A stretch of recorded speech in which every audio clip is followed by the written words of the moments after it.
Apologies to both sides. Yeah. You really didn't deserve this. The flick lab treatment. The flick lab treatment.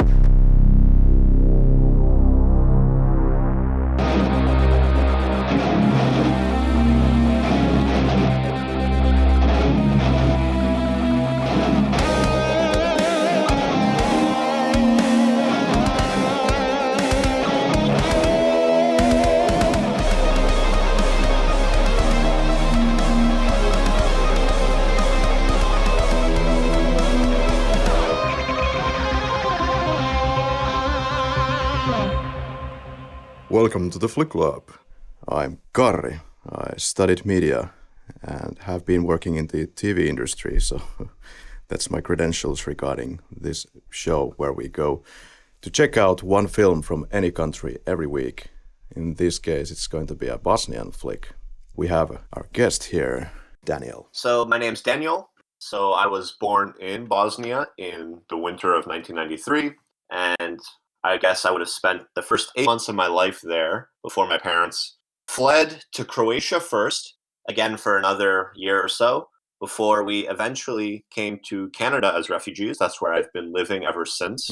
First in Windsor, which is across the border from Detroit. So I grew up with a lot of American television and movies and all of that, even more so than I think the average Canadian. And then now I've been in Toronto for the last 5 years. I'm doing my PhD now in biochemistry there, but otherwise doing a lot of writing, doing a lot of, I would say, activism work, etc. And I'm excited to be on the podcast. I really appreciate the opportunity to chat about No Man's Land, which has been one of my favorite movies since high school, actually. And it's a bit unfortunate I have not seen a lot of Bosnian movies. I've actually consumed more Bosnian television than movies, but this one stands out, especially considering that is one of the, actually it's the only Bosnian movie to ever win an Oscar. It won the Oscar for Best Foreign Language Movie back in 2001.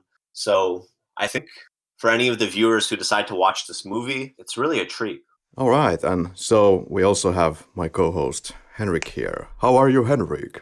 Oh, goddamn busy as always. To be absolutely honest, the last few weeks has been an absolute nightmare.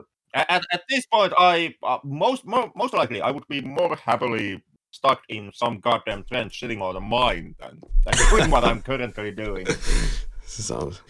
How does it sound to Canadian ear, this Finnish level of honesty? How are you doing? Like, shit. I'm doing fine, because that's what Canadians say to every question you ask. I'm doing fine. That's just... I've never quite heard that. And seeing how well today's episode is thematically, it's coming from the shadow of the Pretty Village, Pretty Flame episode. I think it's more than fair from us to actually try to have an honest to God guest also for this episode, and also tackle a Bosnian film about the exact same situation. Like I stated, if you want to know our overview, as we understand it, of the Bosnian War, go to listen to the Pretty Village episode. Yeah, we tackled the conflict up to to a point of being almost nauseating, as some listeners have pointed out. There's still that one Reddit comment that why did we cover the war in such of a detail, since all wars essentially are the same? They just bring the worst out of humanity. That was a kind of a weird comment, though. That was something that happened. Yeah. Reddit is a unique place to share your creative endeavors. I do that with my blog sometimes, and oh my god, some of the comments I get. Same. Yeah. I've had people claim that I'm the far right, trying to claim Bob Dylan as their own because I was critical of some of his song lyrics. I've had people just write, "This is utter shit." That's all they write. Yeah. No critical thought. Just, this sucks. It's funny. I once wrote that we did the Spectre episode. I posted in the James Bond Reddit, and I said something aching. This is a very thorough explanation of Spectre and why it failed for 3 hours. And then somebody commented that, well, it doesn't take 3 hours to go through that. Actually, I should have commented to that no, it actually took like 5 hours, but we edited it down to 3 hours. This is the kind of film podcast where we usually get a little bit more deep analytical. We tend to If we, for example, see a gun in a film, we might estimate what kind of a velocity it would have or any different kind of things that are related to gun to see if the actual thing that happened in the film with the gun would actually happen in real life. Or Interesting. yeah, Interesting. I can't say I've ever thought about films in that way. I guess I got a little bit out of the whole film world for about 10 years. I wasn't looking into it too deeply. And then something happened that I really want to do a film podcast all of a sudden. And Wow. but during those years, I had started to read about a basic understanding about the scientific method and how do you do studies and how do you draw the conclusions based on a collection of studies. And anyway, just got interested in that. And then I thought we could kind of include that into how we look at the movies from a factual standpoint. But Sure, sounds good to me. yeah. So, as listeners might know, we can be found on Facebook, Twitter, YouTube, Instagram, and you can hear this podcast also on pretty much any podcast player. So you don't have to listen to this from our website or something. I'm sure there are more efficient ways that you can find to tune in. So why did we select this film now for this podcast? That's an interesting question, actually. It's more like we did the Pretty Village, Pretty Flame episode over a year ago. And even back then we thought that, okay, we need to balance this out because that was a Serbian-made film about the horrors of Bosnian War. And we thought it would be just fair to have like a Bosnian episode to balance it out. And here we have No Man's Land, which I think is the kind of the Bosnian counterpart, if you will, of Pretty Village, Pretty Flame, albeit they are quite different films. If our listeners are interested in finding out about the whole war, how it started, what are the reasons, what are the different factions in it, I heavily suggest that you go listen to the Pretty Village, Pretty Flame episode because I don't think we're going to go through all of that in detail anymore. I don't think it's necessary to go through that. The movie doesn't address why the war started, the context behind the war. Even though it's a movie about the Bosnian War, you can draw general conclusions about all wars from this movie, I believe. Yeah, I would say so. I think in Pretty Village you had more of inside terminology. Mm-hmm. When we had the guest Mladen in that show, he really helped us out to understand the different parts of the film. And always the subtitles are not up to par or you can't translate something perfectly. So we spent a lot of time on things like that. Yeah, absolutely. And I feel like for this film, you actually didn't need someone from Bosnia to really delve into it too deeply, actually. True. Aside from introducing the two main characters, one as a Serbian, one as a Bosnian, there's really no other deeper narrative there. You actually, if you watch this movie and you knew nothing about the war, you would probably actually leave thinking that it's, very confusing as to how the war started, because that's how the main characters argue with each other. They keep bickering back and forth. Who started the war? Who started the war? You're at fault. You're at fault. You're worse than us. You're worse at us. And that's really one of the main narratives throughout the film. So I almost find going into it with some ignorance to watch the movie at first allows you to appreciate the narrative of what the average soldier goes through, more so than being burdened with the context of what's going on behind the scenes. I think this is also the reason for the big success of the film internationally. Yeah. What's your history with the film? Have you seen it a lot of times and what were the circumstances when you saw it? Yeah, it's a bit funny. So I watched it first in, I think, grade 11 for English class. I chose to watch that movie for a project we had to do. Mm-hmm. And that was a time, I think, in my life where I was starting to connect a little bit more with the Bosnian heritage. As I mentioned, I came to Canada when I was very young. So even in terms of the language, I speak pretty poor Bosnian. It's like a second, third grade level. I can understand, I can participate in conversation, but I can't express myself fully in the language. And growing up in Canada, aside from my immediate family, I wasn't surrounded by Bosnian people, not really. I think in high school there was some yearning to connect with that a little bit more. So I started choosing to explore the media. That's why I chose it first for that media analysis in English class. And then it's a funny anecdote, but in high school I really did do a bit of filmmaking in some of those classes. I quite enjoyed it. I thought of myself as a bit of a film critic. So I made a list of top 100 movies from my personal opinion. And at this time in my life, I probably haven't even seen that many more films than 100. So it was a really bad list. But No Man's Land, I put number 1 because I thought it was a good film, sure, but also it lended my whole list some credibility because I picked a foreign language movie, international movie as the number 1 spot. Like that's what you might see in a serious list of best movies of all time. But some of my selections were just so... I put Snow Dogs in there. I put so many Adam Sandler movies in the top 100. It was embarrassing. Oh, wow. Well, we need entertainment every once in a while. Oh, absolutely, yeah. And then I watched No Man's Land for the second time before I went to visit Bosnia in October, just this past October. I was watching it to practice Bosnian a bit. And then I watched it again now to be on the podcast. So I've seen it 3 times. Yeah, so you went to Sarajevo. What's the mood around there? Did you go to the Serbian side? We went around the entire part of Sarajevo. It was my first time in Sarajevo. So I was born in Tuzla, which is actually, you'll hear in the movie, that's near where the movie takes place. Not that that's an important part of the plot at all. I think it's very important that they just chose a normal field with no identifying features. The point was it could be happening to any 2 soldiers. There's nothing unique about them. But it was near Tuzla, which is where I was born. That's kind of more in the northern part of Bosnia. So most of the times when I would visit Bosnia as a kid, I would be either in Tuzla, which is my dad's side of the family, or in Šamac, which is this small town right near the border with Croatia at the north of Bosnia. That's where my mom's family is from. But this last time I went to Bosnia with my mother, and we did actually travel around the entire country for the first time in my life. We went to Sarajevo for 3 nights, and we did a tour of the Herzegovina region of Bosnia. That's the southern part. That's more Mediterranean. And that was very beautiful. But Sarajevo, what was the mood like? Well, it's very openly in mourning still. You don't see that in North America. I'm not sure what it's like in other Eastern European countries, but you have cemeteries everywhere. You have graves everywhere. You can be in a public park and you'll have tombstones there because during the siege of Sarajevo, you couldn't have a normal burial service. So you just buried people in proximity to where they died, to where you lived. So there are just gravestones everywhere. You can't escape that.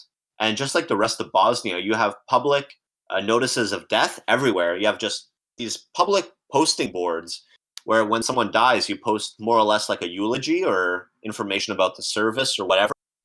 And those are scattered throughout the whole city, and they're color-coded based on the religion of the individual. Oh, wow. So you just see that everywhere. And then in Sarajevo, more than even the other cities I've been to, you see the damage from the war. You see shots from snipers, like the bullet holes left in buildings, all the damage from falling shells, so the debris that comes up with that. And in Sarajevo, one thing they did to, not to commemorate, but to remember certain very deadly shellings, is if a shell fell and it killed at least 3 people, they would fill the hole with like a red lacquer, and it becomes a bit of a monument, and they're called Sarajevo roses.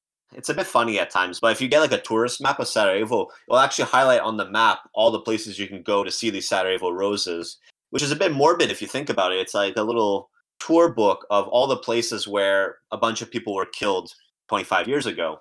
The biggest one was it hit a market and it killed about 50, 60 people. And in the aftermath of that shelling, you actually see the same narrative that you see in the movie, which is where the Yugoslavian army, so what we would call the Serbians in the context of the war, they claimed that it was the Bosnians who bombed themselves to get sympathy, to force the international community to act. And meanwhile, the Bosnians are like, no, you have proof, that the shell came from the mountains where your army was. But that kind of back and forth arguing about all this stuff is, well, you see it in all wars, I imagine. The stakes are very high and you need to control the narrative. But you saw that in the Bosnian War as well. So, yeah, long story short, Sarajevo is a bit bleak, but it's a beautiful, beautiful city. And like the rest of Bosnia, at least compared to what life is like in Canada, where I'm now, it moves slower. You have coffee shops everywhere, and they're always filled with people, no matter what time of day it is, just sitting, drinking coffee, smoking, whatever. So I appreciate that. Have you been to the Srebrenica massacre site? I have not, actually. I don't know. When I go with my parents, they're not as keen to go see it. I think we're there to visit family, and Right. they live through a lot of this. I don't think they Yeah.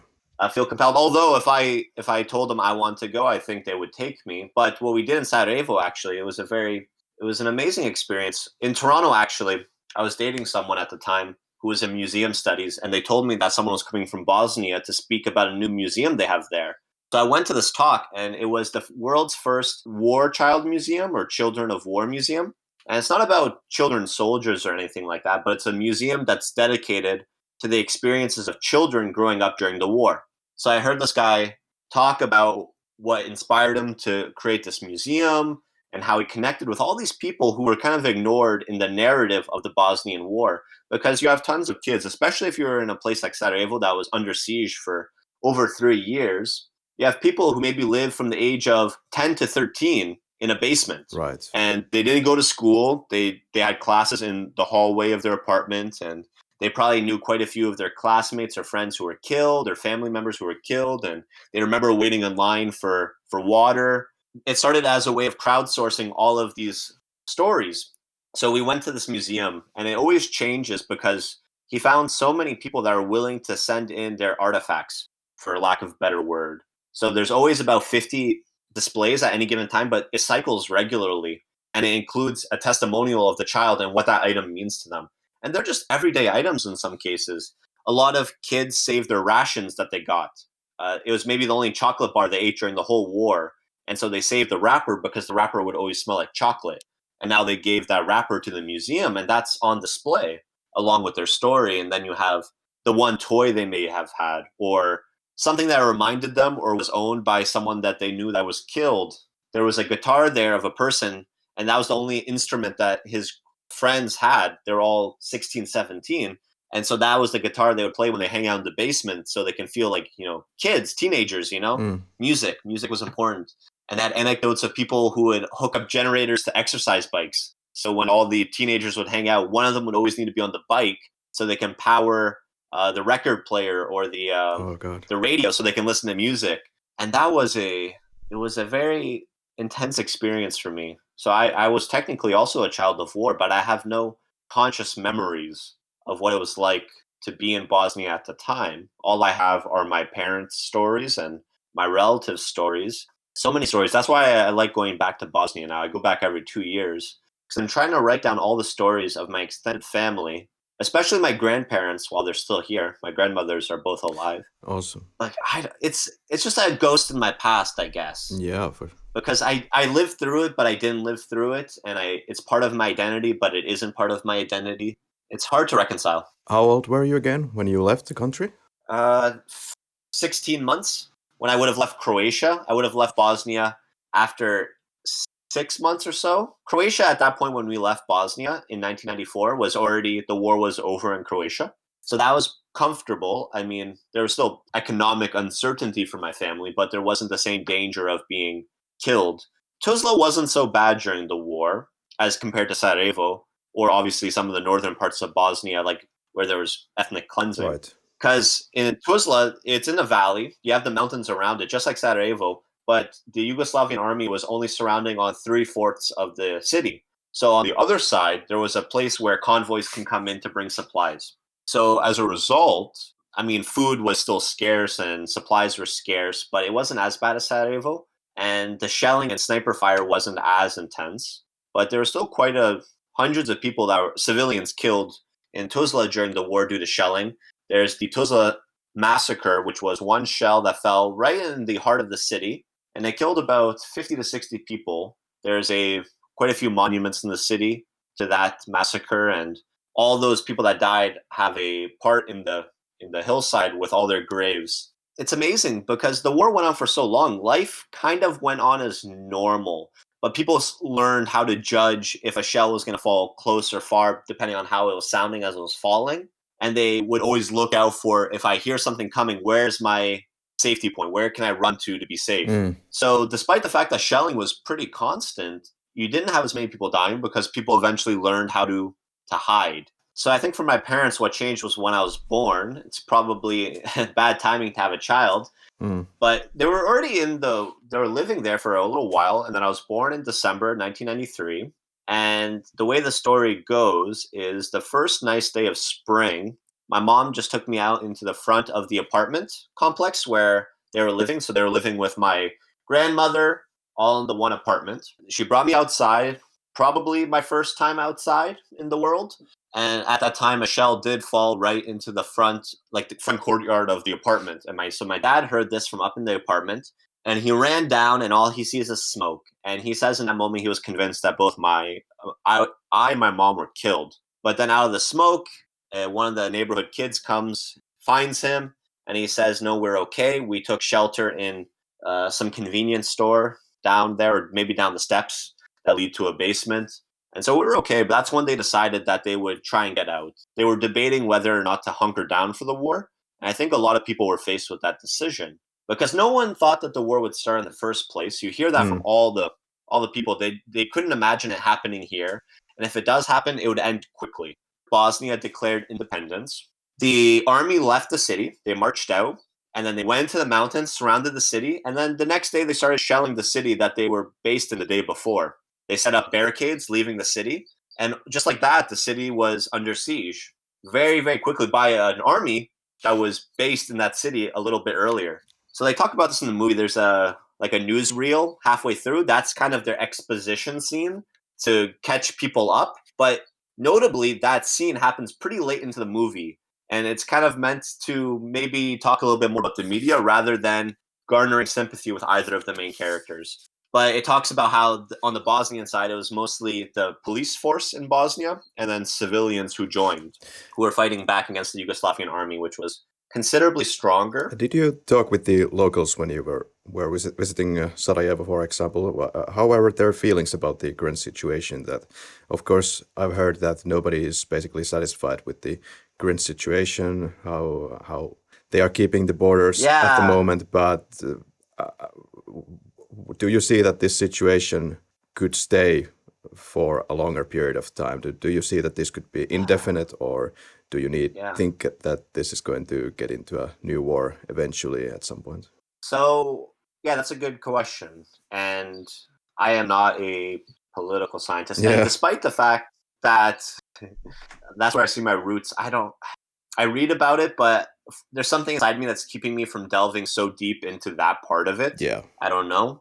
But based on some of the, at least from my family's perspective, extended family's perspective, my dad is concerned about it. You still see some nationalist rhetoric. So Bosnia now, for the viewers who might be confused as to, because if you look at the people in this movie, they look the same, they speak the same language. All of this seems a bit silly. Not to say that any war is justified or not silly if you really think about it, but what was happening? So in Bosnia now you do have three ethnic groups. You have the Bosniaks, which are the Bosnian Muslims. You have the Bosnian Serbs, which are Orthodox, and you have the Bosnian Croatians, which are Catholic. Yeah. So my dad's side is Catholic. They're from Croatia, I guess, throughout history, but they've been living in Bosnia for some time. And on my mom's side, they're Bosniak. They're Muslim. And then now Bosnia is divided up into two parts. You have a Serbian part. Yeah. Well, there's three parts, really. There's also an independent part near the top. Not independent, but it's not Serbian or Muslim. It's just this kind of like independent entity within Bosnia. Right. And the two geographical halves are pretty split evenly. You have the Serbian half. So my mom's side, which is Muslim, they actually live in the Serbian part of Bosnia, right on the border with Croatia. So if you go to that town of Šamac, this actually explains the geopolitical situation pretty well. There's two rivers that, I guess, demarcate the boundary of the city. If you cross the river to one side, you're in the Croatian part of Bosnia, actually. And if you cross the river on the other side, you're in Croatia. And on their side, it's the Serbian part of Bosnia, but they're Muslim, and there's quite a few Muslims in the city, in the town as well. And that was one town that the Yugoslavian army did, I guess, seize early on in the war. So my mom's family, they were forced out of their home. And it took them about 8 years to get their home back. It was a very long process after the war with figuring out who is owed what, right, and whose property is whose property. By the time they got their home back, obviously all the possessions were gone. It was a home that my grandfather had built himself, put a lot of work into it, and then the whole basement was just blown out. So, well, the first floor rather. There's no real basements. Oh. It was first floor that's used as a basement, and the second floor where people live. And my uncle was put to digging trenches for the Yugoslavian army. He suffers from quite a bit of PTSD from that. But my mom at that time was already in Tuzla. She was in medical school at the time. That's where she met my dad. So she didn't get to talk to her mother and her father until she was already in Canada. They had no contact because she didn't know where my grandmother and my grandfather had to leave to, where they had to flee to. So at that point, she was already in Canada. She had a kid that they didn't know about, and she was married now to a person they had never met. Wow. So okay, that's a long-winded background into so is there fear now? Yes, there's still some fear now. There was rumors or rumblings of another ballot on whether or not the Bosnian part of Serbia should leave Bosnia. And I don't know if it would have been that they would have then joined Serbia or they would have just been their own independent country. That never ended up happening, but you do have some politicians that are really stoking fear and anger there. But the government's very clumsy and clunky. You have representative of the Serbian part, you have a representative of the Bosnian part, you have a representative of the Croatians, so Catholics, and I don't know if there's many governments in the world where you have representatives based on the religious makeup of the country. Right. And then they actually rotate power with an elected period. And unless they all agree, you don't get anything done. So things are really stuck in this compromise that isn't really working for anybody, but there's not the same violence that there used to be, I guess. Yeah, it kind of puts things into perspective again for Europe. It's unbelievable that something that like this could have happened, and it's even maybe more unbelievable that we haven't had more exposure for this war. I think it should be Absolutely. kind of the main topics in history classes already. And I remember Absolutely nothing about it in primary school. Of course, I was in primary school only shortly kind of after the events and during the events, but but if you watch this movie, you can see kind of how useless and bureaucratic these international bodies were at doing anything of importance during the conflict. There's a great line early in the movie where they're just installing that mine, and the Serbian soldiers talking about like made in the EU. Maybe it was a line I overlooked when I used to watch it, but now it's like really obvious, almost unsubtle. But this idea, like the EU can be there to like try and be a peacekeeping, but you have all these companies making weapons of destruction in the EU profiting off of this war. It reminded me of this big news story that came out of Yemen a few years ago, where a school bus filled with children was blown up by a missile. yeah. And then the reporting afterwards found that this was a missile made in America by an American weapons manufacturer. Same thing in Canada. Yeah, Canada, we sell a lot of weapons to the Saudi Arabian government, despite the war that they're having in Yemen and all those abuses and all the civilians dying. So yeah, NATO, UN, all these free trade agreements, they're there for the benefit of the governments and the people that they're really beholden to, mostly corporations who have a lot of business interests. NATO's role also there was to kind of be doing their typical anti-communist rampage.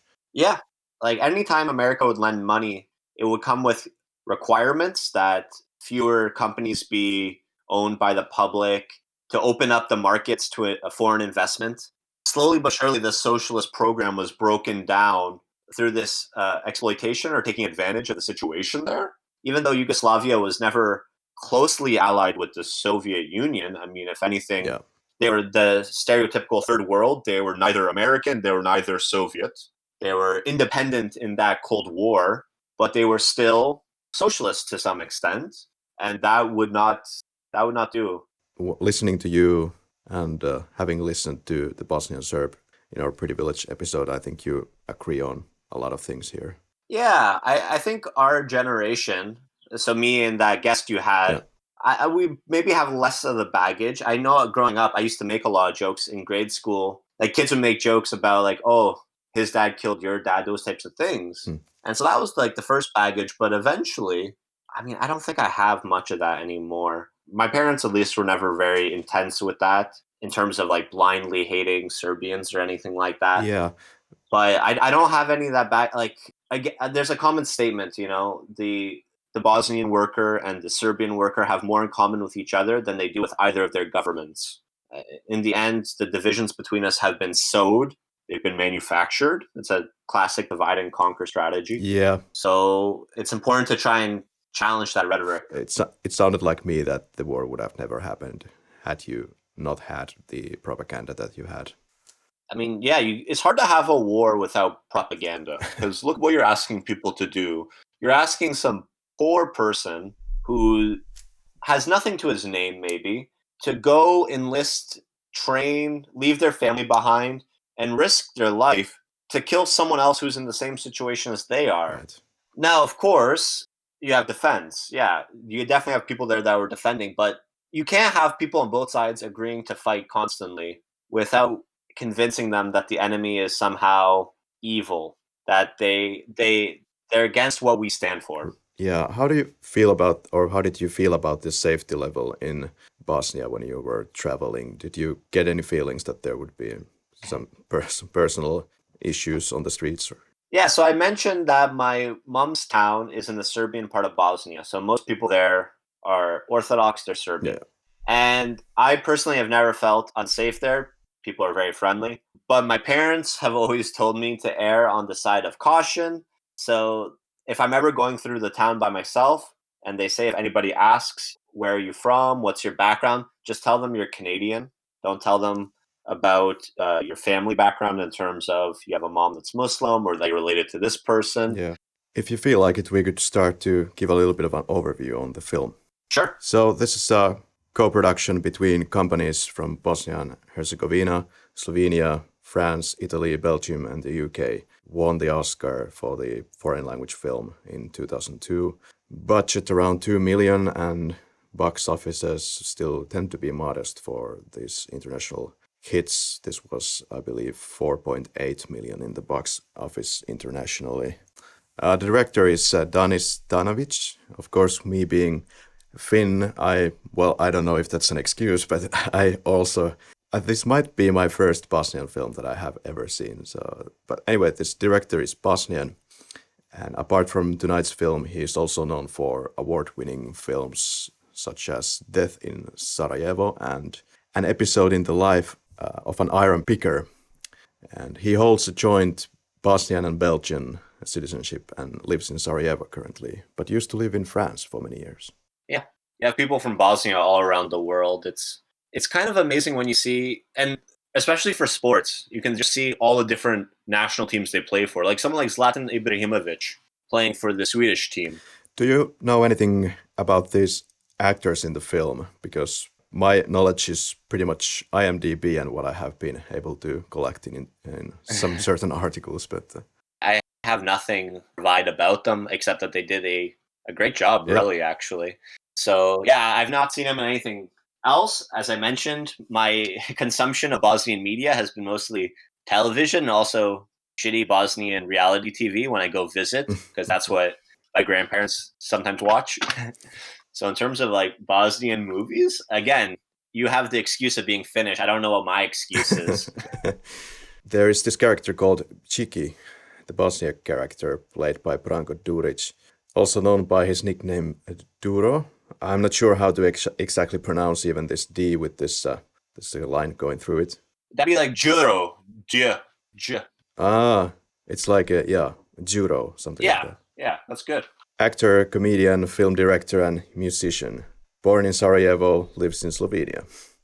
And supporting roles that he has had have been quite international successes, these films. The Smell of Quinces, Time of the Gypsies, In the Land of Blood and Honey, which is his second film about the Bosnian War, apart from tonight's film. See You in Montevideo, all kind of known titles. He has been, like many of the film's actors, have been a part of this satirical comedy series, Naša Mala Klinika, Our Small Clinic, or something like this, which has spawned a franchise in Slovenian, Croatian, and Serbian versions. Then we have Nino, the Bosnian Serb, played by Rene Bitorajac, a Croatian actor. He also was in Naša Mala Klinika, and in 2009 won the Golden Arena for Best Actor. And then we have Cera, the Bosniak with the landmine under him, played by Filip Šovagović, more or less that. Croatian actor, director, comedian, journalist, playwright. There's a lot of Bosnian film titles that I cannot tell you anything about. But basically a known actor around those parts. And it's the official Croatian language voice for Garfield. Oh, wow. Last but not least on my list, there is Jane Livingstone, the journalist played by Katrin Cartlidge. Yeah, she was an English actress. Unfortunately, died at the age of 41 due to complications from cancer. Kind of interestingly, she was due to play a lead role in a Polish director Lech Majewski's 2004 film The Garden of Earthly Delights, in which she was supposed to play a character who has cancer. Oh, wow. Yeah. That's dark. Indeed. Scene by scene. This is this nightly scene that we start off with. And in the credit sequence, though, we have some kind of a music. But it's the same song they have at the end, right? So there is one line I wrote down that was quite poignant. It goes, "Sleep, my son. The sun is setting. Sleep, my son." No. Oh. It's just "Sleep, my son. Just go to bed, my son." I can't tell what was the lyric and what were my notes about what was happening, so that's a bit of an issue. I'm gonna have to decipher my own writing. But what I really liked about the song was the rhythm of it. Like, it's the marching of people, right? It's a marching of a company into battle, and I think that's really sets the stage for the whole movie, because it's just a bunch of no-name soldiers who are fighting each other. It's the same people on both sides. It's just people following orders. So I think it sets a nice little scene, or a nice little ambiance. Yeah, I can't really say that it was a good or a bad thing whether or not the son got to bed or not. So exactly, yeah. Once you look at the end, it adds a bit of an irony. Go to sleep, my son. Yeah. So Bosniaks are trying here to navigate in the darkness near the enemy lines. They don't really know yet that they are that close as they are. And we got to the morning where they just stare. I love this reaction shots of the guys that they're looking at the enemy flag and really? What's happening here? And then the bombardment starts with the tanks and troops. It's really hard start for the film. Like you have the somber, quiet nighttime moment. Then there's the hard cut into the morning, and immediately you're in the middle of a gunfight. Yeah, the Serbians start to investigate what was happening, and they alert the HQ and send people to investigate. These people are Nino and Cera. Nino and some other person whose name we never get. Sarah's the person that's eventually on the mine. Right. That's the thing. Nino keeps trying to introduce himself to everybody, and no one ever shakes his hand. Yeah, that's an interesting point. Nobody seems to be very willing to... I think he's just trying to be really kind. Yeah, because he was there only for 7 days or something like that. He had just gone to the front line, first time ever. And he still has a bit of humanity. He hasn't been hardened by war yet. Now Chiki realizes that his friend is dead, but that doesn't really stop him from taking a cigarette out of his pocket and risking his life for that one. And the Serbians start crawling towards the trench. Chiki investigates his wound, seems to be pretty bad. Chiki positions himself to this shack, and luckily that's next to him when he starts to hear some noises as the enemy approaches. Yeah, he has only the enemy's gun that he's using. Yeah, as they pass. Yeah. And the older man sets the mine under Cera. They question where the gun is now, and surprise, Chiki has it. Yeah, surprise. Nino is not much of help with anything when he's taken as a hostage, doesn't know about the mines, doesn't have a mine map, doesn't know really anything of use. And seems that the old guy has been an avid consumer of gay pornography. I don't know if this is also some kind of a trying to be some sort of a jab, maybe like the UN portrayal in this film. I don't know. Yeah, I took it more as simply as a move from the film side to humanize the soldiers on both sides. In this case, they do show that basically that the war and the conflict that happened, it didn't really look into your sexual orientation. Yeah, no. And you could be still a member of an underclass, like, for example, the gay community, and still be tied into this conflict, because war, in the end, it doesn't see you as a person.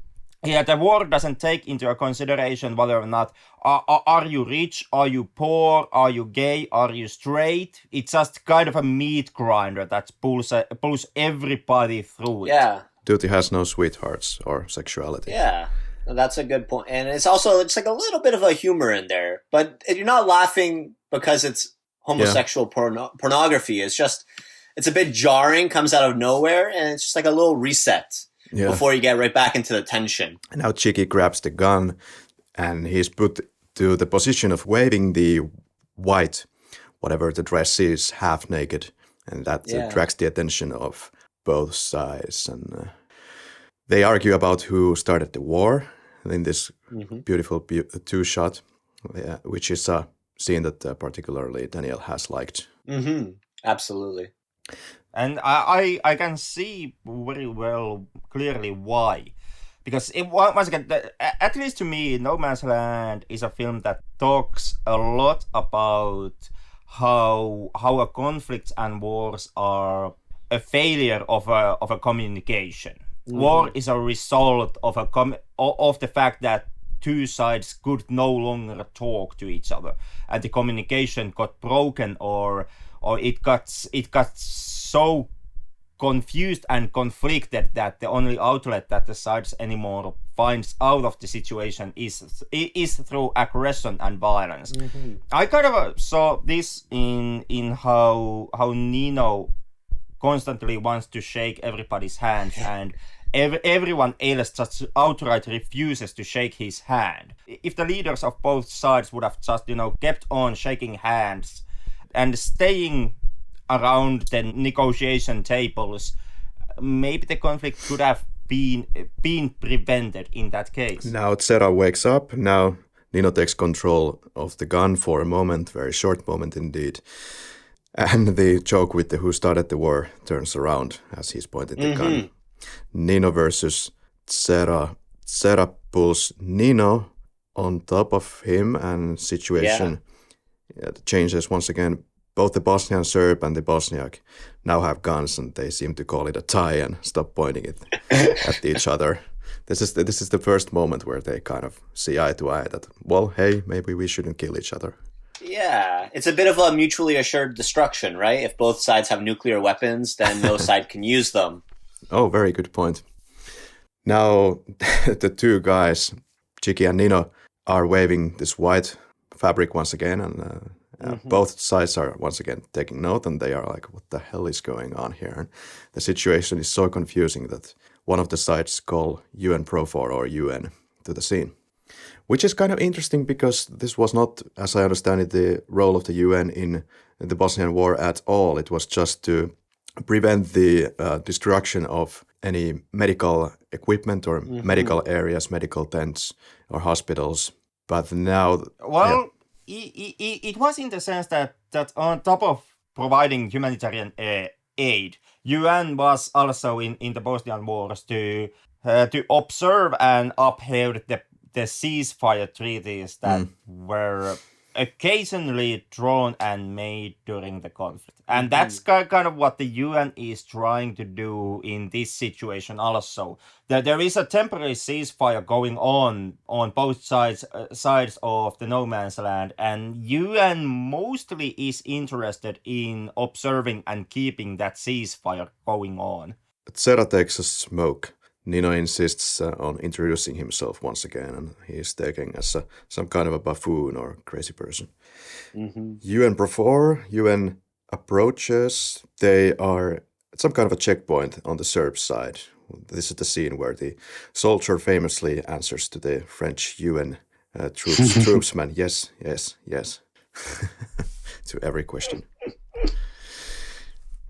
Yeah, and then kind of reiterates that to his boss that, yeah, it's just some French guy, so just keep on saying yes. Which, again, is the irony of the UN in the situation. They're meant to broker a peace treaty, or a ceasefire, rather, yet they can't speak the language of either side, which is kind of what Henrik already alluded to, a breakdown in communication and the bureaucracy of it all, right? I wrote down Kafkaesque almost. It actually makes no sense for the people to help communicate between the sides to not speak either language.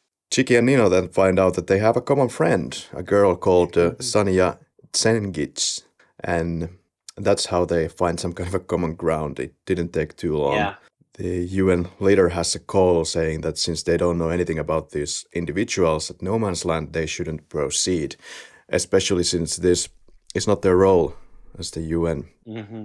Yeah, during the conflict, the UN was almost impotent in actually doing anything concrete to actually try to solve the conflict going on and put an end to it. And that's kind of why I find it peculiar that the blame game towards UN was happening in this war, since because they had certain rules that they had to abide for and they had their mission. They couldn't get involved too much. I think the UN has taken a lot of blame for example, not stopping the Srebrenica massacre. I don't know how possible it was and how aware they were of that. Mm-hmm. Yeah, UN has taken a lot of blame for what happened and for its ineptitude to actually really solve the conflict in any way. UN also has been extremely self-critical on the later years on how it dealt with the Bosnian War. Kofi Annan himself, who is the Secretary General of the UN, has made a public statement that Bosnian War was kind of a miscalculation on UN's part. That UN tried to take part and tried to help the conflict and tried to solve the conflict, but at the same time, UN didn't realize that the Bosnian War didn't follow the philosophy of UN, and it didn't follow the ideology and mandate of UN. Like UN went there with a completely wrong mindset, and because of this, the UN peacekeepers on the ground level were almost constantly found themselves almost constantly in a situation where they had their hands tied behind their back because the bureaucracy and essentially even UN's role prevented them from taking an actual part in any way in how the conflict played out. This is kind of the same situation that you have with other multinational big institutions, like for example the Red Cross, who much like UN also is often allowed to provide humanitarian aid in the war zone, and who are allowed to be observers on human rights questions and in ceasefire treaties, but who also never actually can do anything real, anything physical to affect the conflict anyway. Red Cross can have its refugee camps, it can have its medical facilities, but it can't have an army providing security for those camps and medical facilities. It can't put a military force into anything that happens in any particular conflict, meaning that if there is a Red Cross refugee camp and there's a war going on, there are warlords on both sides of the conflict. Essentially, what Red Cross has in its defense and for its protection is just the ideal of a goodwill that neither warlord will attack a Red Cross refugee camp. There's no any real safety measures. There are no armed guards and guns in those camps. Right. And that's kind of what was UN's situation in Bosnian War also. I also do feel that the UN has gained unnecessary amount of flack on grounds of how impotent UN was and how UN didn't do anything drastic to solve the conflict in any way. But at the same time, I can understand why UN is so blamed for its mishandling of the Bosnian War. Well, I have a comment, actually, just because you were talking about we don't know who they are. Are they civilians or are they soldiers? And that's a good... Like, you see that come up throughout the whole movie as a theme. They have to strip of their uniform when they go out to wave their white flag, because if they identify as either soldier, they're going to be shot. But once they strip off their uniform, neither side can actually tell if they're Bosnian or if they're Serbian. True. Highlighting maybe that they have more in common than difference. And also just that, it's a meat grinder. You're just feeding soldiers in their meat grinder. You don't care who they are. You won't even shake their hand. It's not for no reason, as I think the poster picture of the whole film when they're waving. Yeah, that's very symbolic. Yeah. Very good point. So the Smurfs arrive. Smurf leader orders them to pull, but Chicky escalates the situation and doesn't let Nino go. Instead, shoots him in the leg. Now the reporter comes to the scene. The reporter has been listening on the UN frequency and questions why the UN is unable to help the guys. She's being really annoying. Kind of a typical, kind of a cliche image of a reporter, I would say. Absolutely. The reporter talks with the UN. There's some video material inserted here regarding, I believe, real news. This claims that the ethnic cleansing, or as it said, ethnical cleansing, became as something of a term after this war. The reporter is angry that she doesn't get to go to the scene yet. She has to wait for the mine expert. Too bad. Apparently, she would just rather blow herself to pieces. Well, on top of that, the media and the reporter character here kind of shows the outsider outrage towards the handling of the situation during the Bosnian War. The reporter very much is in the same vein as for example, well, you and me, when we sign our names into any Avaz internet boycott or Greenpeace boycott, please sign your name here lists. And there is through the media showing up, there is the theme and the sense of an outsider force trying to use political measures and PR tactics to pressure the organizational heads. Be that either the military leadership on either sides of the conflict or then the higher ups of the UN to act somehow and some way in order to end the conflict. I'm not sure how legitimately the reporter cares about the war ending. They're trying to generate a report more than anything. It's about getting the shot and then all the money and profit that comes to the news station for that. And for Jane, her priority might be getting better gigs in the future, getting to cover bigger topics and assignments. So everybody's kind of self-serving in this. I mean, there's maybe like a bit of sympathy there, but at the end of the day, that's the final shot. You have Sarah by himself because no one actually cares about what happens. Yeah, because the media outlets actually pull out after the head of the UN makes the statement that we are giving you a press conference on a different location and the situation has now been dealt with. Yeah, that was pretty harsh scene to actually have on this film. And I would say that's actually the most condemning scene for the media characters that the film has, and maybe even also for the UN. Yeah, it's quite condemning of or darning for UN, isn't it? Oh, absolutely. So now there's the knife fight and the Smurfs return at this moment. Interesting, this way of saying somebody who is wearing something consisting of blue-white, the Smurfs. In Finland, it's given for those ticket inspectors in when you go to metro or the bus. Yeah, they wear the blue. Also your tracksuit in Finnish army. Yeah. Often called the Smurf suit. Yeah. Well, Smurfs, like that whole, I guess, show is way more popular in Europe than in North America. I think that whole scene would not make much sense to a North American audience because Smurf here is not a big phenomena. Well, I think it was really to the point here because they are Frenchies driving the UN armored vehicle. Yeah, it's just another little bit of humor in there. True. So the German mine expert arrives, and yes, indeed, nobody still speaks French. He keeps asking whether somebody speaks French, but it's kind of I don't like to generalize, but I guess I'm doing it anyway. That's kind of French people and Spanish people, for example, they usually expect that many people speak their language, but it's not always the case.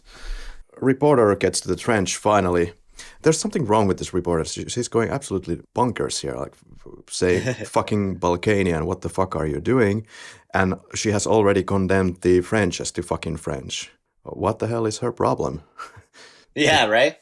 Well, essentially the fact that the French and the UN, they are constantly kind of trying to lowball her and the media outlets. They are promising her the coverage, and then they are pulling that promise.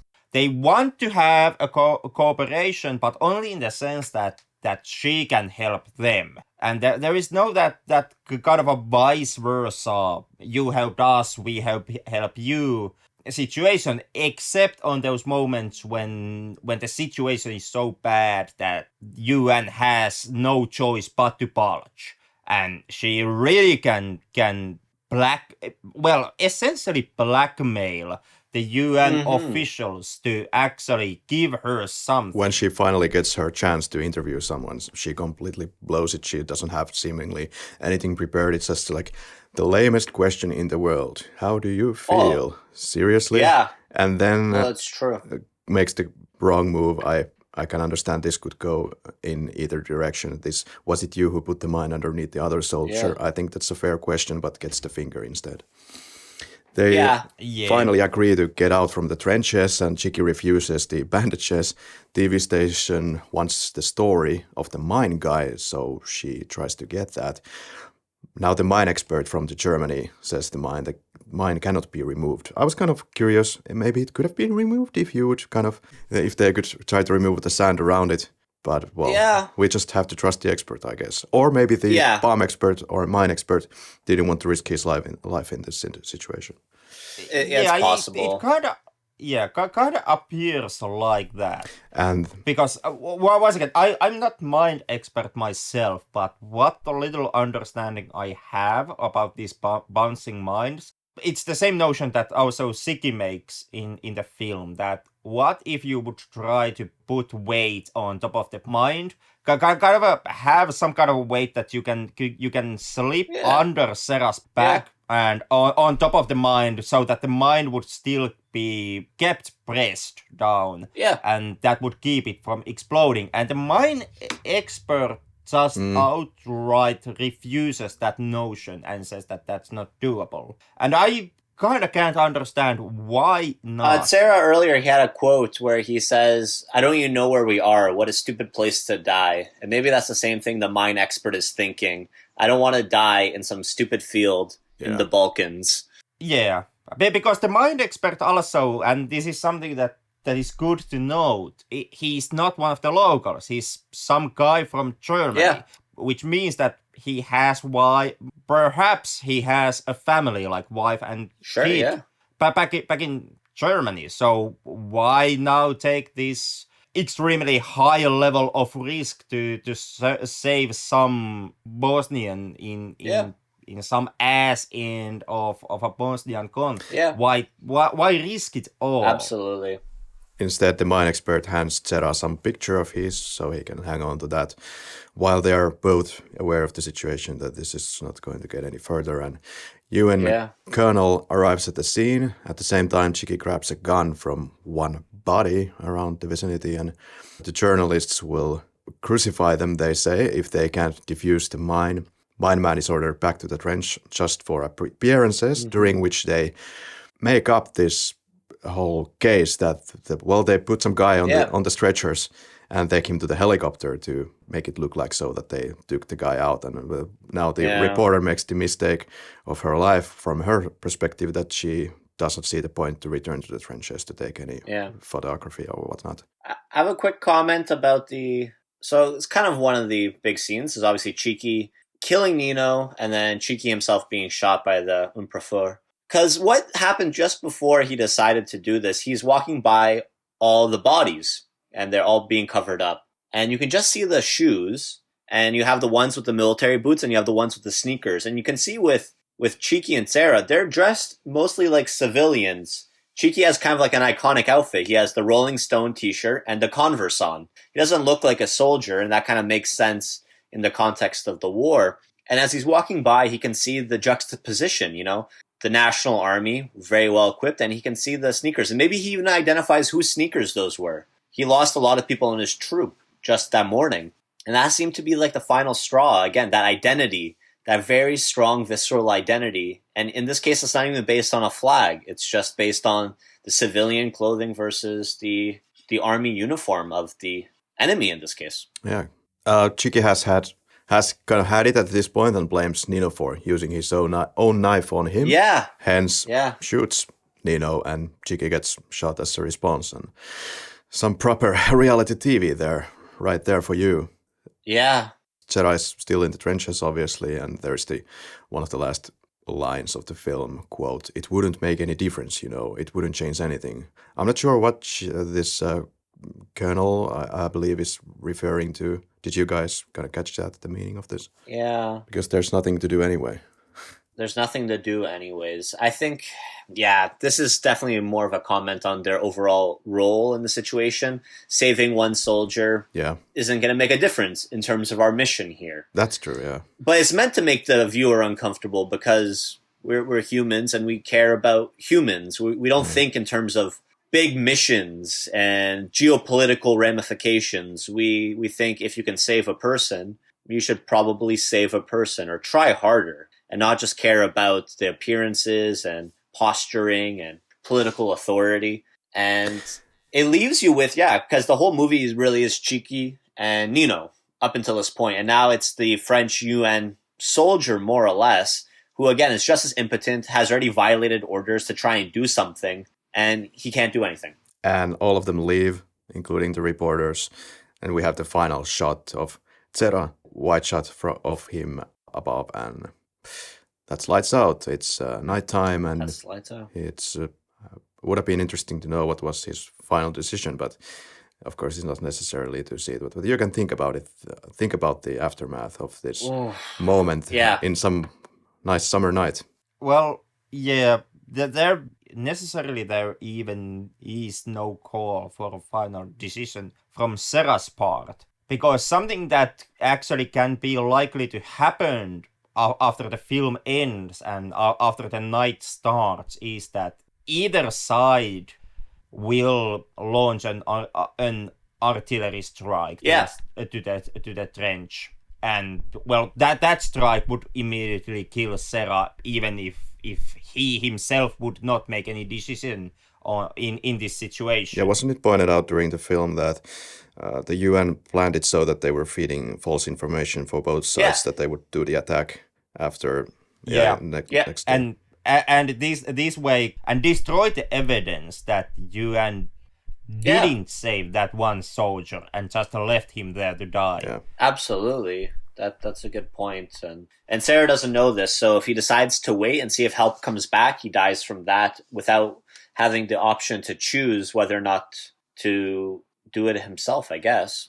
But the final shot, and again, it's very deliberate, right? It would probably be a little tasteless to show that last scene. Yeah. But it ends with the sunset, a proverbial sunset and a literal sunset. What was otherwise a beautiful day.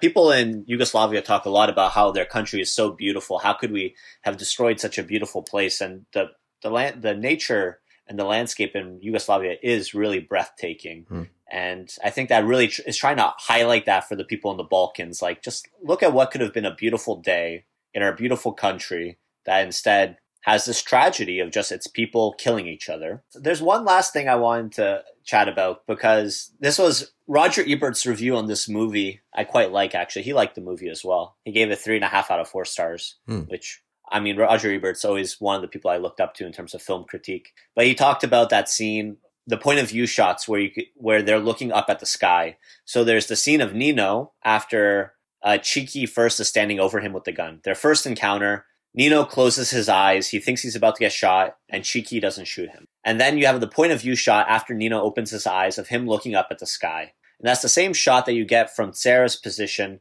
after he's on the mine for a while. And I don't know if you guys have heard of the overview effect, but this is the effect people get when they're up in the International Space Station and they're just zooming above the Earth and they're looking down at the planet from this incredibly zoomed out perspective, and all of a sudden all the differences between different groups of people seem meaningless. Yeah. Like, we're on this one planet, why can't we just get along? And I kind of liken this sky point of view shot to a reverse overview effect, where they're both looking up. And for Nino, it's after he finds out he wasn't killed. He's appreciating being alive and appreciating the beautiful day and just something bigger than what they are. And maybe their differences don't matter. And same thing for Cera. Once he knows he's been basically condemned to death, he's looking up at that same sky. You have the one Bosniak, the one Serbian. They're both looking up at the same sky.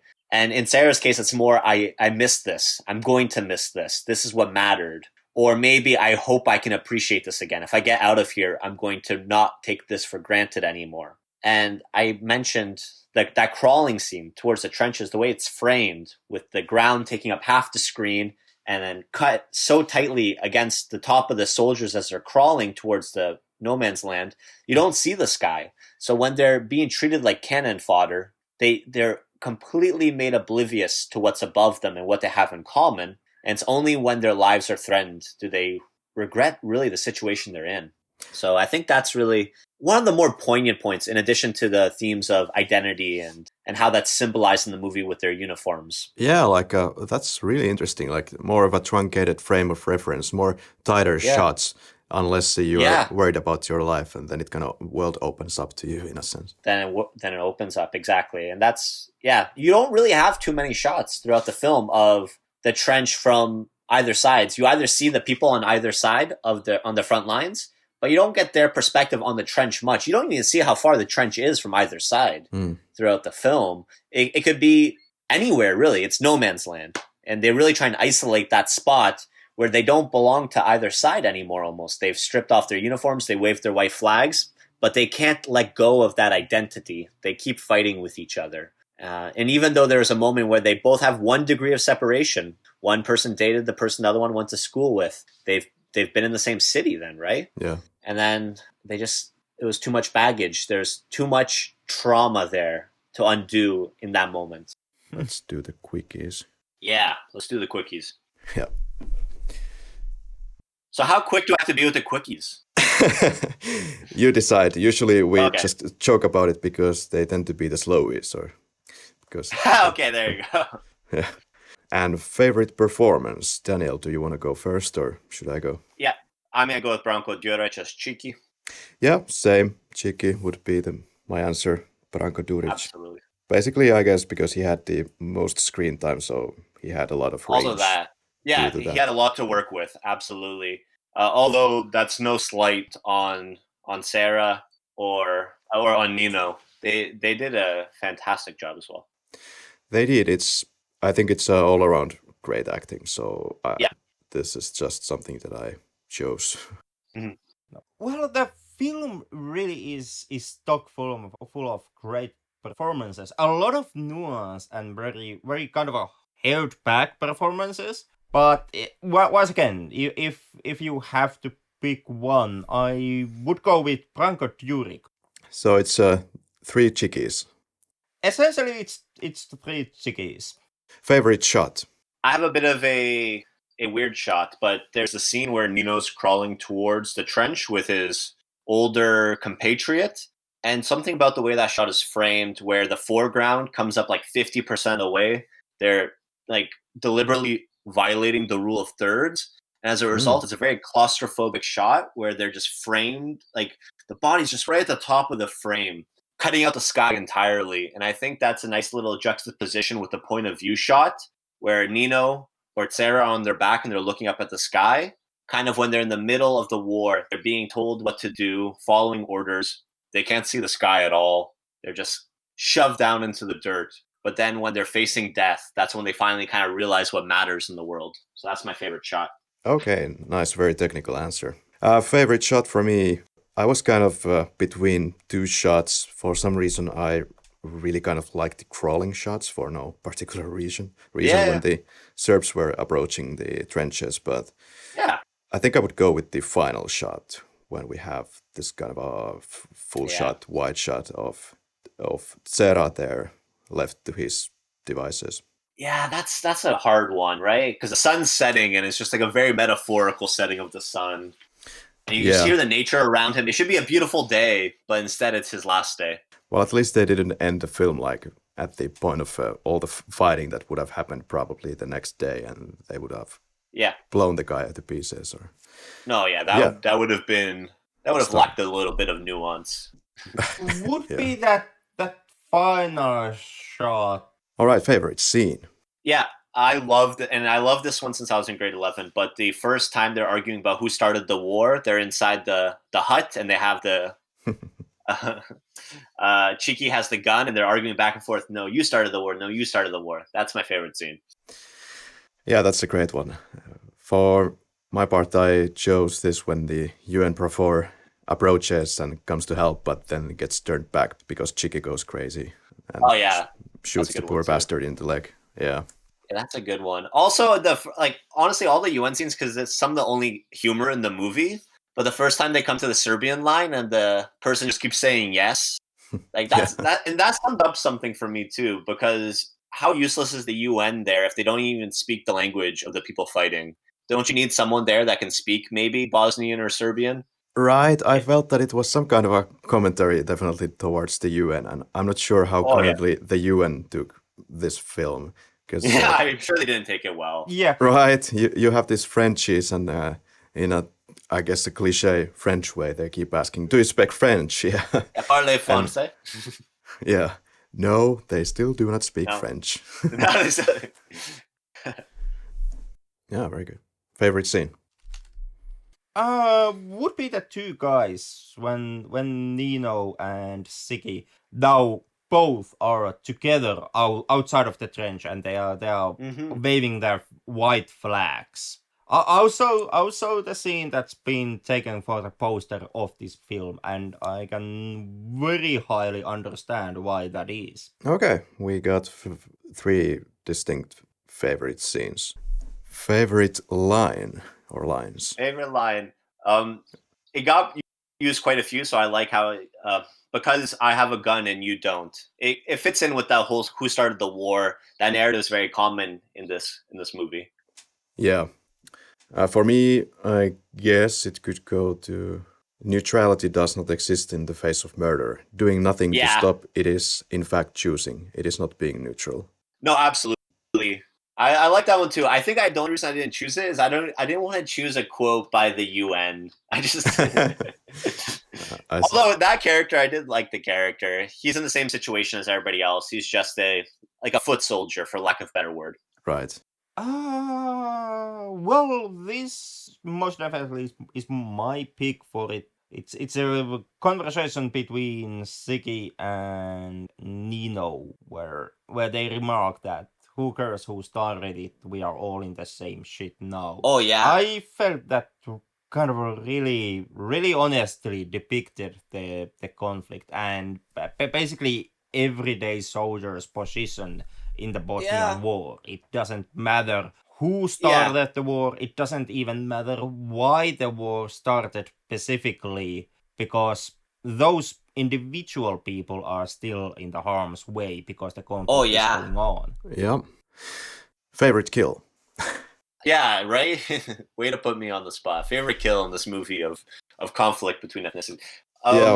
If I had to pick a literal kill, probably the least redeemable, least likable character is the person that sets the mine, right? So him getting killed is maybe a bit satisfying in that regard. Otherwise, there's no real favorite kill here. Although, if you want to look more at the most poignant, knowing that Sarah's gonna die off screen and everything that's in it's a very heavy thing. But I wouldn't call it my favorite kill. Yeah, I think I'm just going to be cheap and choose the one that you just did, because that kill is maybe the least controversial as favorite kill. Yeah. All right, nice. Well, this is once again kind of a mean pick from my end, but it goes to Sarah, who most definitely is going to die after the cameras stop rolling, one way or the another. Either it's the mine, or then it's the artillery bombardment, or then he just starves to death. But Sarah is a goner, and I think that when it comes to the kills in this film, Sera's death is the one that speaks most about Yeah. exactly how hopeless war can be and how hopeless this type of situation can be. What drew you out? I wouldn't say I ever fully dropped out, not even that close, but I found that the portrayal of the UN is probably just like a bit over the top. I get that they were doing like a nice satirical take. I appreciated it. But with the commander, that British, it was too much of a caricature, I think. You could have had the same argument, but a little bit more nuanced. So sometimes when it goes a little too over the top, it's kind of like, Yeah. I don't know if he would actually say that, and he doesn't need to say that to still be evil. Yeah, that's right. But I guess, well, the film is also short, so it just goes straight to the point. Yeah. Nothing in particular dropped me out. Maybe there were some short scenes in the trenches after the first bullets had been flying that could have been cut out. That didn't necessarily contribute that much, yeah. but Yeah. No, I agree. what drew you out? Nothing really, which is kind of a surprising because seeing how this is a war movie where there is not that much war in it, I was kind of expecting that the lack of war would eventually drop me out of the film, but that never happened. Mm-hmm. And I think that that's something that really speaks for the actors and the filmmaker in this case. Yeah. What drew you in? I would say the tension between Nino and Chiki is the driving force. Who has the gun at the time, kind of that going back and forth. And then throughout the film, you can see they slowly warm up to each other. There's that moment where they both realize they know one person in common. But then very quickly after that, it just obviously ends the way it ends. So the rise and fall, the tension, will they become friends? Won't they become friends? Will they understand each other? Won't they understand each other? I think that drew me in more than anything. Yeah, good point. For me, I think the film kicks in gear immediately when in the morning they realize that they are too close to the Serbian lines, and I think that would be definitely something that drew me in. Yeah, I think that's also probably a candidate for favorite shot, just that opening, because again, what a beautiful scene in any other day, you know, the sun's rising, the fog's melting, but instead it's just filled with this horror of, oh my God. Indeed, like anytime I watch any war films and I see that it's a beautiful day, it's kind of a weird contrast psychologically. Yeah. And that's very like deliberate here. It's filmed on one day. They could have picked any one day with the weather and no one would complain that it was unrealistic. Yeah. They deliberately picked like the most beautiful day. Most beautiful day. Not just a nice day, like a gorgeous day. Well, there are two things that really work for me in a longer kind of in a longer sense. It was the dialogue and the discussion points between Nino and Siki. Yeah. But if I'm to give you one instance, like one scene in the film where that for the first time put me in with the film, that would be the opening Serb attack. Yeah, it is like there is a shock element to that scene because there is this, because it's being preceded by the nighttime scene where nothing happens, and then almost right from the beginning, the very next scene is this open and loud violent moment where people get shot, and there is the tank shooting artillery fire against the running escaping soldiers, and there is explosions and bodies are flying through the screen. So there is that shock element, and there is also that kind of a almost dread-filled action moment also in that scene, as you are looking at the individual soldiers as they are trying to run away from the gunfire, and they just get picked off one by one. Also, what I found kind of interesting is the amount of different viewpoints throughout this film. You have one of the Bosnian and Serbian views, of course. Oh, yeah. You have the UN, and then you have the reporter who is questioning the UN. It's a kind of a war of viewpoints. And that's something that I really did like with No Man's Land. Like there is the kind of a inevitable comparison between No Man's Land and Pretty Village, Pretty Flame, which both are films about the same conflict from the different sides of the conflict.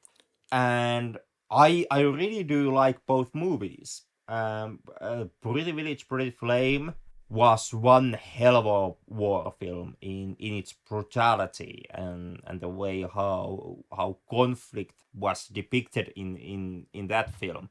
And No Man's Land, I felt, was an exceptional movie in a way how it showed you all these different sides and different realities that played out throughout the Bosnian War. Like you have the different sides, you have the UN, and you have the outsider perspective through the lens of the media. I really do feel that it's important that we do have films that tackle war as a complex set of systems and institutions that play off from each other, and not simply the typical World War II narrative where you have the heroic allies versus the evil Nazis, and the whole story is just about attaining and keeping one hill or one bridge or something like that. Scissors of Sacrilege. What would you change in the film, or how would you improve the film? How would I improve the film? I'm not a filmmaker. I don't. I can maybe critique better than I can improve. Again, maybe the portrayal of the UN. But you're right. It would make it a longer film if you still want to make the same point, but not take a shortcut to get there. But something in that regard with the international commentary and the bureaucracy of it, just a little less caricaturish. Probably the only thing I can offer. I felt that it was running a little bit too long, that you could have, as I already kind of said, that you could maybe tighten it up a bit in the trenches. But once again, to get into details, I would have to open the film and start to spend a lot of time on that. So yeah. I kinda wouldn't change this film at all. Like I can see that someone might criticize the movie for the fact that there really is not that much war in this war film. But I would counter that notion with the assessment that this film this doesn't need that depiction of war itself, since the film itself is so much more intimate and so much about what actually happens behind the scenes of an individual battle. So I really would keep my scissors to myself. Do you have 3 adjectives to describe the film? I do. So tense, bleak, and acerbic. So kind of this sharp wit about it. Yeah. For me, it would be slow, summary, and serious. Yeah. But then again, yeah. It's kind of the Pretty Village case where you have not only the serious cases, but you still have a sprinkled humor a little bit here and there.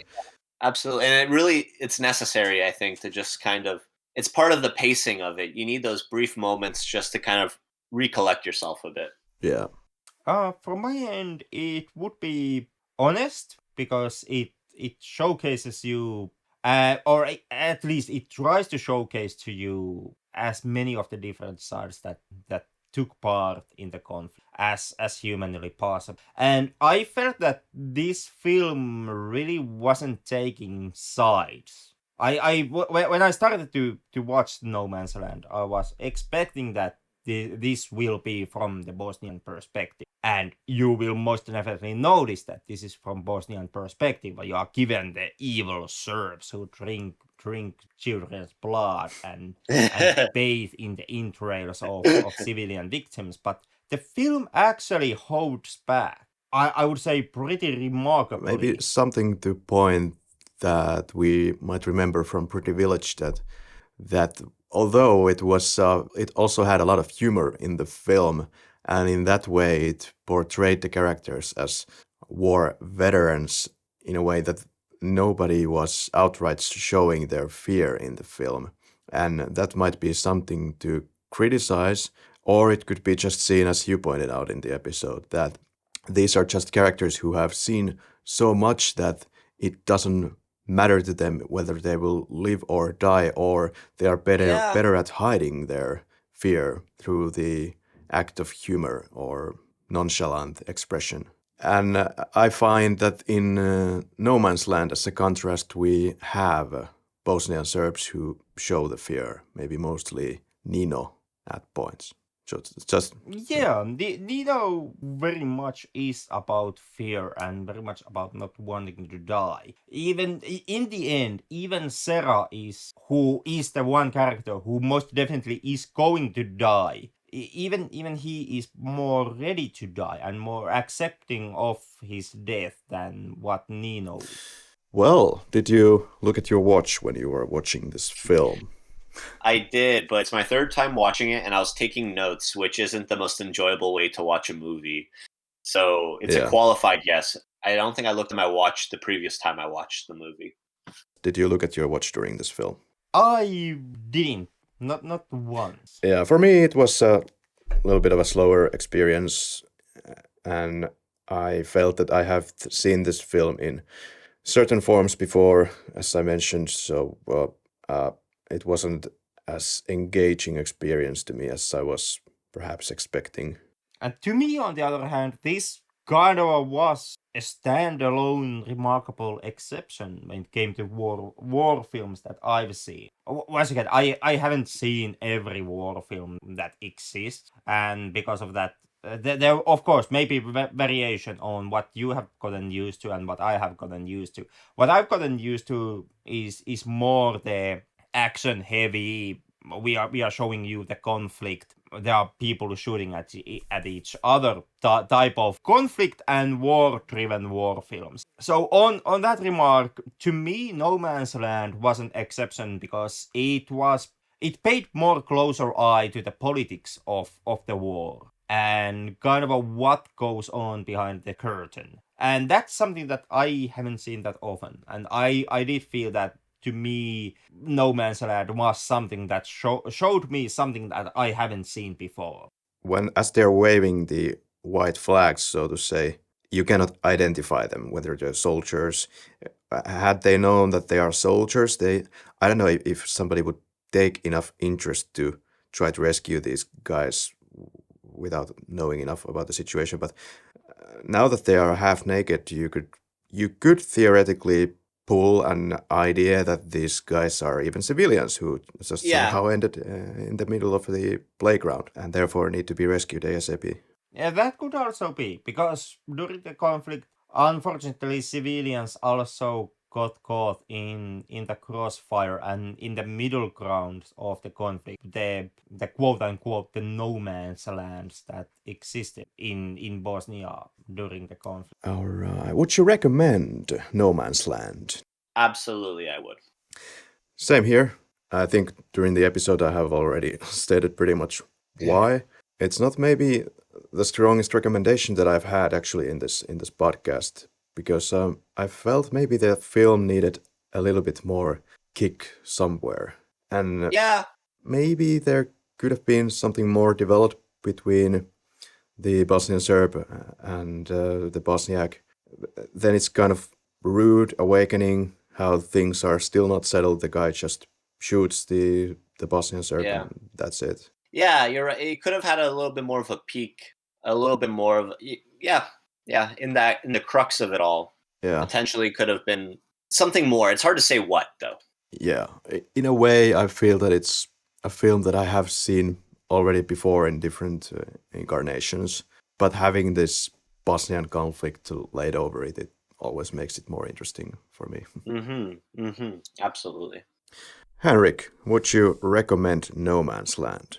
I really would recommend No Man's Land. I do feel that there is some type of rawness in No Man's Land that even though it doesn't show you that much, like this is not a bombastic war film with ton of action and casualties and blood and gore won't sweep over the screen, but I do still feel that when it comes to the message that the film wants to deliver, when it comes to basically how incapable of doing anything all the characters in the film are, there is some rawness in that, and I do feel that even today No Man's Land is pretty topical as a war movie, because once again, it is a war movie that depicts the political realms and and the political sides of the conflict. I would say that those are realms and sides that haven't been solved, not even today. Like even today, UN is. I would almost point my finger and say that UN is as important as it was during the Bosnian War. Mhm. So in that sense, I do see that No Man's Land is a film that talks about war even today. All right. So it would be 3 recommendations for this evening. Not the strongest recommendation from me in this podcast, but as we have stated, I did enjoy the film, although I didn't find it as perhaps deep and as enjoyable in the storytelling, which was non-linear in Pretty Village. It just seemed that the village had certain identity that was really special to me, and I would. Well, these are still very different films, I'd say, even mood-wise. The amount of humor, the goal that is set out in the end, plot-wise. Would you like to make any statements? Would you rather recommend Pretty Village or No Man's? I was dreading that question to be raised during this episode, and I really can't actually pick between the two films.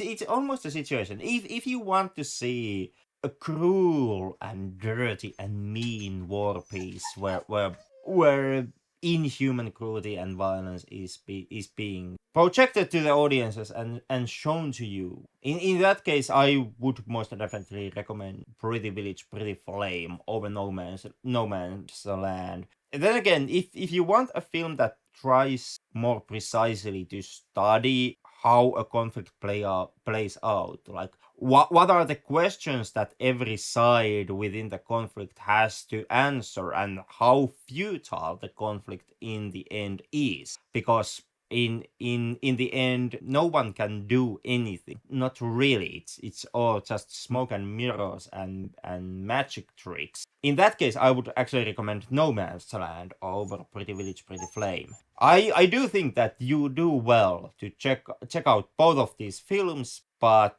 you also do well to preserve seeing either film to a day when you have chosen that, well, today I want to watch a film that tackles war from this perspective. Ah, there you go. I surmise it's the moment for the last question for the quickies. So you really know you're watching No Man's Land when? You want for all war to end. That's a really good one. I'm Right. trying to think about something there, right? There's not much you can put in there. Yeah, I was a bit struggling with this, but then I came up with, you really know you're watching No Man's Land when the titles say No Man's Land. Unless it's one of those dozen other movies called No Man's Land, which you I will think find. there are a few other movies called No Man's Land. In which case you'd still be watching No Man's Land. Yeah, just a different one. Yeah. Have you used that joke before? Is this your first time using that one? That's my first time using it. Okay, there you go. But you can't use it again now. You Right. blew it. That's off the cards. Yeah. All right. You really know you're watching No Man's Land when? When you are reading your average Smurfs comic and you are thinking, why is the UN messing with the black-clothed wizard motherfucker? Isn't that boat bastard some kind of a sorcerer or that? Oh well, at least he did have the French gourmet cuisine, because his main motivation to go after the Smurfs from one story to the next is simply because he wants to cook and eat. Hey, Daniel, do you have any books or documentaries or articles that you would recommend to our listeners related to the Bosnian War or maybe the film? Okay, so related to the Bosnian War, there is actually a really great documentary. And again, I generally prefer the ones that are looking at how it was like for the civilians, like the people living during the war. So there's this movie, a documentary called Cry for Me, Sarajevo. It's about Bruce Dickerson. He was the frontman for Iron Maiden, I believe. And during the middle of the siege in Sarajevo, this one guy in the UN, this is how he decided to help. He wanted to have a concert in the middle of Sarajevo during the siege. And they reached out to a bunch of bands who all said no. But Bruce Dickerson was with a new group at this time, and he said yes. So they drove them in with a convoy, and they played a a concert in the middle of the war, and it interviews a lot of people that were there, and it goes behind the scenes as to how it worked. And then they bring Bruce Dickerson and the band back to Sarajevo 20 years later, and they actually meet some of the people that were in the audience that night. So it was a very good documentary. That one was awesome. And then there's another documentary, I haven't seen it though, but it's the same idea. They did a Miss Sarajevo beauty pageant also in the middle of the war. And there's a very famous photograph where the contestants were holding up like signs or something talking about the war or the genocides or things like that, trying to bring international attention to what was happening in Sarajevo. So it's a similar genre of documentary, but I haven't seen it. So I can't say I recommend or don't recommend it, but that's another one that gets talked about a lot. All right. Noted very much. Yeah. And then for movies, not much. There's also this Bosnian American author that I read quite a bit of, Alexander Himan, and all his characters are like Bosnian Americans who also left Yugoslavia just before the war, like he did. And in some cases, yeah, it looks at the Bosnian diaspora quite a bit. So for your listeners that also read. Awesome. All right. So thank you very much, Daniel, for joining us. And if you have any links or any works that you are, or things that you're working on that you would like to mention to us, feel free to do so. No, yeah, thanks so much for having me. This was a blast. And although it's a bit difficult to arrange for the time, being on different continents, it's a really cool experience, right? In the 21st century, to be able to chat with entirely new people and share that international experience. So a couple of links for all of y'all. I blog at lifetypestuff.com, and I'll also be releasing podcast formats of some of the articles I've written on that blog. It's a collaboration with my friend Jack, who's in the audio industry. So we're just talking about life type stuff, whether it be philosophy of science, philosophy of consciousness. We talk about some music critique as well, lyrical analysis, and some personal blogs as well. You'll actually see a blog if you're interested about more of my Bosnian experience. It's called The Death of My Canadian Dream. It's one of the blogs I wrote discussing what it was like coming to Canada as a refugee and then slowly deconstructing the myth of what it is to be a Canadian. Okay, definitely gotta check it out. That's pretty much it. And in case the UN is short on partial Smurf clothing, we can donate our lab coats to them. If UN wants a conflict resolve specialist, please contact us on our Facebook page or go to the Flick Lab webpage on www.theflicklab.com. And just keep in mind before you do that we will not take part in the actual conflict on the field, but we might just... Well, speak for yourself. Like if money is good enough. Oh. You know, just strap me up, sailor. I could take a webcam live show from the front lines. And do what? I don't want to know. I don't know. You see that once you reach the front line. Stay tuned for that one. Well, we have... Not so that I'm desperate for money, but really, seriously, if you need cheap cannon fodder, just drop me a call. I hope our listeners have now gotten the picture that we have tried to balance this somehow out. I suppose we have now haters on both sides. We have looked at this conflict from the both perspectives, so to say. There is the Bosnian side more or less and the Serbian side quite strongly. Yeah, apologies to both sides. Yeah. You really didn't deserve this. The Flick Lab treatment. The Flick Lab treatment. In case no harm done, I'd be happy to visit your countries at one point. In case you happen to live in some banana republic that is also going through a civil war at the moment, and possibly a film is being made about that, just give us a call. Drop us a PM message on Facebook, and we will tackle your conflict also. Yeah, preferably remotely, indeed. Just to be on the safe side. No, but I hope you've enjoyed it a little, and we definitely learned a lot about the whole conflict during making these episodes.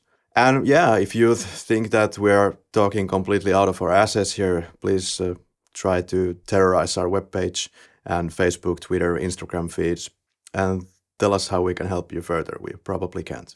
Most likely we can. And in the meantime, and in the between timers, you can find us on the aforementioned socialistic medias. And that's kind of it. You mentioned our webpage, and that's. I guess I have to let this one go. Henrik, what is our next film? I don't know. Are we watching something from Poland? I swear, I mean, not to be kind of insulting towards anyone in any way, I hope not, but we have been going through a lot of Slavic territory recently, and I promise that this will be the last Slavic movie in a while, but yeah, we are going to watch Corpus Christi from 2019 from Poland, which was the Oscar-nominated film in the last Oscars. Not to be disrespectful towards anyone, of course, but apparently we are once again pointing our finger at the Catholic Church. Yeah, just like we did in this one. What the hell was the name? Oh, never mind. In the name of. In the name of. Nothing against the Catholic Church, but hey, I thought that since we're international podcast, this would be a prime target for us to tackle. Maybe we will even get a guest to that. We'll see. Maybe the Pope can drop by in the podcast. Yeah. Or the PM of Poland. I saw the PM of Poland appear in one famous Polish YouTuber's channel giving information about the COVID. So I don't know. Maybe give us a call. Yeah, we in the meantime we promise that we will try to private message both the Pope and the PM of Poland. No, this was so much fun. This was great. I'm not sure if you ever have guests on multiple times, but if there's another movie out there and you need someone on, this is fun. It's been a long time since I annoy my friends with how I chat about movies, so this is good. This is something that I was about to ask, actually. If we ever get back to, let's say, a Bosnian war, it would be my pleasure to invite you back. Sounds great. I would love to be back. And otherwise, keep in touch. Yeah. You have my account on Reddit. I plugged my blog. I'll keep track of the podcast. Best of luck to both of you. Thank you. It's awesome to see. I mean, you're almost at 100 episodes now. That's a lot. There's so much work that goes into this stuff, and now all the editing that's going to go into it too. So it takes all of your life, almost like all of your free time. It's crazy. Absolutely, but you get to meet a lot of cool people, I'm sure. Definitely, this is another great way from your seat, from your home. You can meet other cool people. Once again, don't forget to leave us a rating on iTunes or actually it's called Apple Podcasts nowadays. So don't forget to leave us a rating there because that's kind of the mecca of podcasting. And of course, if you don't use Apple Podcasts, that's fine. Just go to any place where you listen to your podcasts and please give us a rating there because it really helps us out. Thanks for joining us and see you next week for Corpus Christi on the day of Corpus Christi. See you next week. Until then.